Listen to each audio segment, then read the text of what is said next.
भक्ती केली आहे. पण या विश्वात देव, दानव आणि मानव कोणी का असेना प्रत्येकाला मर्यादेचे बंधन हे पाळावे लागते आणि त्याच मर्यादेचे उल्लंघन न करता मी तुझी इच्छा पूर्ण करणार आहे.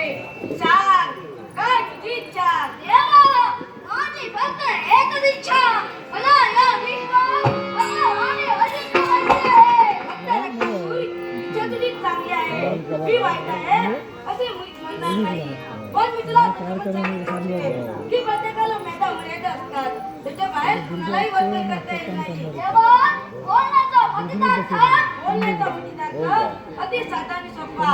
रक्तासूर या विषयाचा जन्म आहे, त्याला मुखिया ठरलेला आहे. सर्व प्राणी मात्रांचे भाष्य सटवी देवी ज्यांच्या भागपट्टावर लिहित असते. त्याचप्रमाणे प्राणी मात्रांच्या जीवनाला आकार देत असतो. त्यात बदल करण्याचे अधिकार कुणालाही नसतो. मी तुझी भक्ती केली, तू माझ्या भक्तीवर प्रसन्न झाला, अर्थात माझी इच्छा पूर्ण करणं हे तुझं कर्तव्य आहे. करीन, शिक्षा निश्चित पूर्ण करीन. पण जिंकली आणि अमर ही इच्छा सोडून दुसरी कोणती असेल तर ती मागून घे. नाही नाही देवा, मला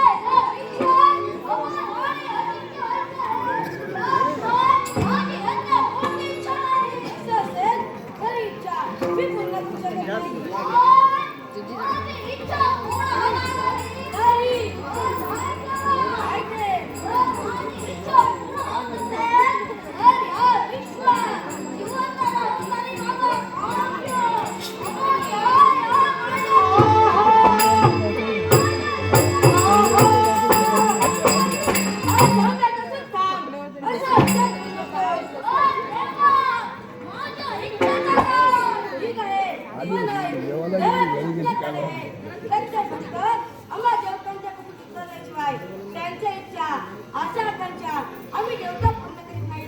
तेव्हा कसोटी घेणार आहे. तुला अजून युद्ध करावे लागेल. जर का तू विजयी झालास तर तुझी इच्छा पूर्ण केली जाईल. मान्य आहे. मी माझ्या पराक्रमाच्या जोरावर भक्तिरूपी पुष्प तुझ्या धर्मावर अर्पण करतो. मी माझ्या जीवनातील प्राणाची संधी कधीही वाया जाऊ देणार नाही.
की न यावा हे सर्वस्वी तुझ्या हाती आहे.